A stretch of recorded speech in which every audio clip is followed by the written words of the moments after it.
to this episode of Trash to Track. In this episode, I'm going to be looking at this Hornby GWR Open cab pannier tank that I've had for a while. Now, I bought this as a non-runner. I mean, look at the hair wrapped around that crank pin. And indeed, on the bottom of this model, there is just fibres and hair wrapped around every bit. Now, the safety valve is loose, as is the cab roof. So I'm surprised none of them have been lost over time. But I've had this a while and bought it as a non-runner with the idea of doing a video on it. So there's the loose cab roof. I'll have to glue that back on later. But I'm going to give it a battery test, see if it does indeed run or whether there's any movement in it at all. And you saw it jolt there. And the battery's obviously on the track firmly, but there's nothing. It's not even trying to run. You know, that's is correct. There's no way a running loco.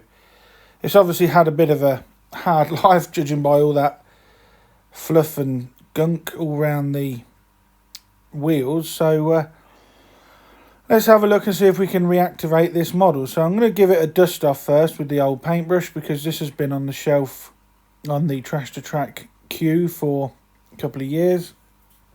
So it's a bit dusty now. And there's also these strange white marks on the bunker side there, so I'll have to address those later on. So I'm going to start by taking it apart. Now, remove both couplings just for ease. Now, none of the screws hold the body shell on. It is clipped into place. But with the couplings on, it makes the clips a little bit difficult to access. So removing the clips will allow you to gently slide the flat-bladed screwdriver into the bunker and unclip it gently like that. I did it from the front, but it's preferable to do it from the bunker. And it's a standard 060 chassis setup. I mean, look at the fibres and hair on this model. I've never seen anything like it. The first thing I'm going to do, though, something that's been annoying me, is these handrails are all come unclipped. None of the handrail holds are broken, so they just all need clipping back in place. And I worked my way around the body shell, making sure that everything was clipped back in. And then this one at the end here just decided to slide off the actual handrail. So this was manipulated back in with some pliers. And then all the handrails were then seated correctly. And I just added a little bit of plastic weld cement from the inside just to hold those in place. So I'm going to strip the model down now in its entirety. So you remove these two screws underneath. These remove the base keeper plate and will allow the wheel sets to fall away. And 2 out of the 3 axles on this have got proper bearings on them. The rearmost wheels are sprung. I believe that's to aid electrical pickup. And this model is just filthy. Everything you look at is just dirty. I mean, look at that. And there is a lot of dirt on this model. It's obviously been, I think these are issued as part of a train set, I think. So it's obviously been well loved and well used. And has been sold on when the dirt got so bad it actually prohibited it running.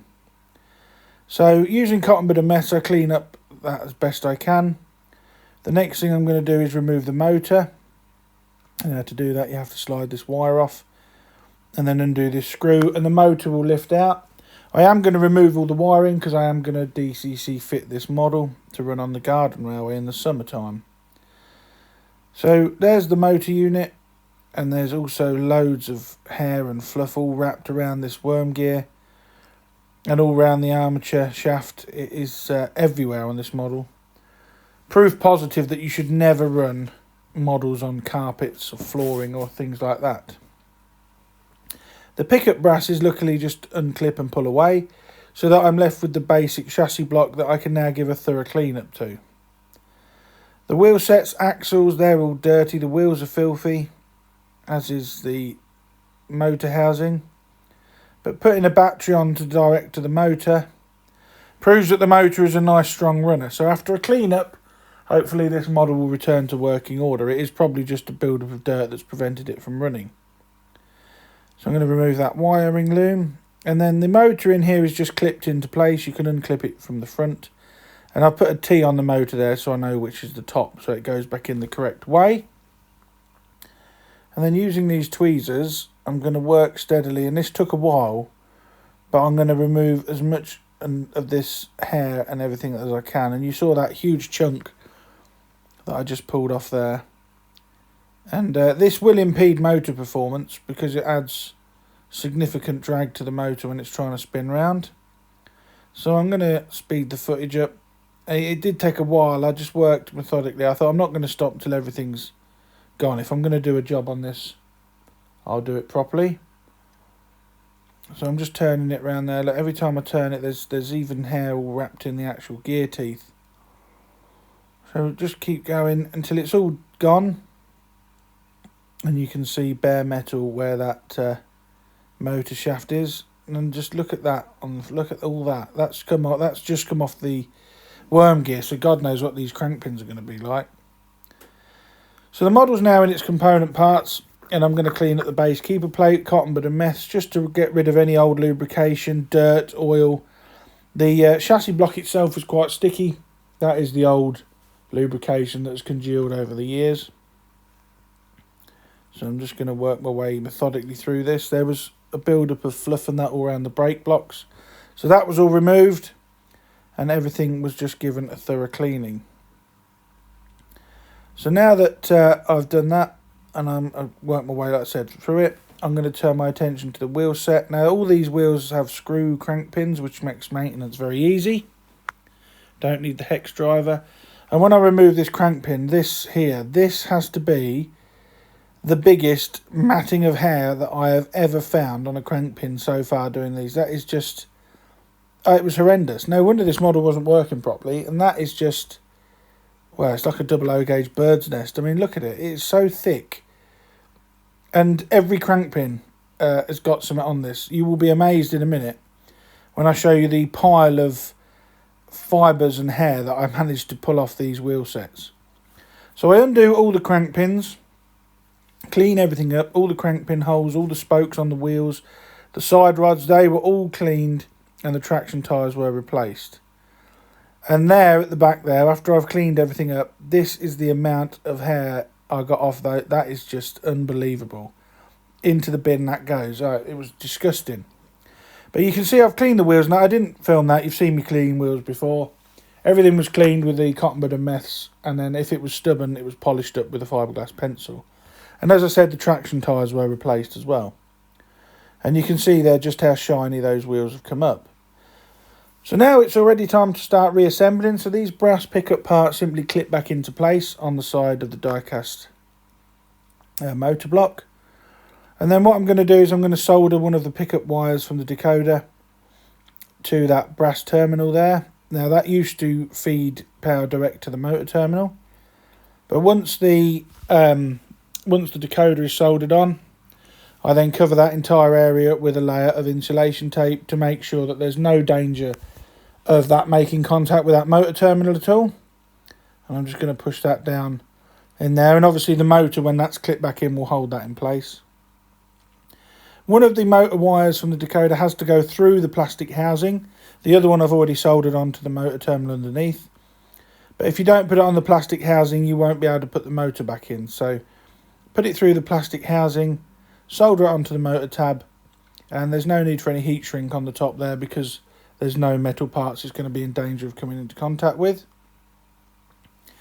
The other pickup wire was soldered on, and then I'm going to add a bit of Labelle 106 grease to the worm gear to replace that lubrication that we all removed, and indeed replace the hair that we removed. Maybe it was lubricated by hair oil. Oh. And then the motor clips back into place. You have to engage the clips on the rear of the motor cradle first, and then it just folds down. And that is held in place with the retaining screw that we removed earlier. The wheel sets are then put back in, make sure they're the correct orientation with the correct parts facing upwards. I've said it before, but on the side rods there is a representation of an oil box that faces upwards when the model is back reassembled. And then I just jiggle these bearings around to make sure they fit in the holes correctly. That one was proving to be a pain. The bearings kept sticking together, but it got there eventually. And then I lubricated the axles with a small amount of oil from this pin dropper because they are improper bearings and they will need lubrication. So this model's already looking 100 times better now that its wig has been removed. And I'm going to just replace the base keeper plate now. That clips over one end of the die-cast chassis. There's a narrow nodule sticking out, and that goes through the plastic of the keeper plate, and then it slides forwards, and then you can screw it into place like that. That design ensures that it's on the correct way round. And then I'm going to give it a battery test. Now, I know the decoder I've put in this does support DC running, and I am confident in my own work. So I'll give it a battery test, and look at that. The chassis is a runner. Now, look at the difference between that and how it was when we first got the model. Now, that is really pleasing to see that everything is working. So now I'm going to turn my attention back to the body shell.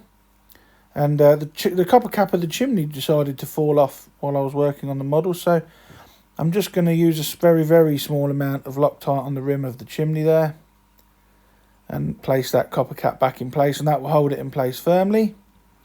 And then the body shell is refitted to the chassis. Now, there's plenty of room in those pannier tanks for the decoder. So everything was put back in place, and then it was battery tested again, just to make sure that no wires had come adrift. Now, I did turn my attention to this white mark on the bunker side here, and I was going to touch up the paint with some Rail Match Great Western Green. But while I was working it, I managed to, with a cotton bud, I realised that with some work and some hot water, whatever this white mark is, decided it was going to lift off. So it didn't actually need painting. I thought the paint had been scratched off back to bare plastic. But working this cotton bud with some warm water, look, I know it's taken a little bit of the Hornby green paint off, but it's also removed that white mark. And when that dries, it is near on invisible, and you would never know there was a mark on the chassis side, on the body side. So I don't know what that was. And I've also added a crew, because that open cab lends itself to a crew. And there we are. The Hornby open cab pannier tank has been resurrected, and all that old hair and all that disgusting stuff has been removed. Now, I have had people in the past on videos say, why do you test a DCC model on DC? Well, if I know that the chip is DC compatible, I'll always test it with a battery. I'm not always in the layout room where the programming track is. And I've got confidence in my own work. I've been doing this for a long, long time now. And I know that if I work methodically, all my joints and that are insulated, so there's no reason it shouldn't work on DC, as is demonstrated here. So that's this Hornby open cab Great Western pannier tank, all rebuilt and thoroughly cleaned, and has now been reactivated to service, ready to go out on the garden railway in the spring and summer when the weather improves. Now, I quite like this. I know there's better pannier tanks on the market, but I don't think, if I'm right in saying, nobody makes an open cab pannier at the moment. So this is probably the only option you've got. If you've got an engine or anything you'd like to see featured on a future episode of Trash to Track, please email me at dansmodelrailways@gmail.com. Have a look at getting it sent over, and who knows, it may even feature in an episode all of its own. If you've got anything you want DCC fitting or anything like that, contact me, because I do that sort of work. So I'll leave you now with the pannier tank trundling around the layout with a couple of Great Western coaches. And I'd like to thank you all for watching Trash to Track again. Please like, share and subscribe. And I will catch you all in the next video. Bye for now.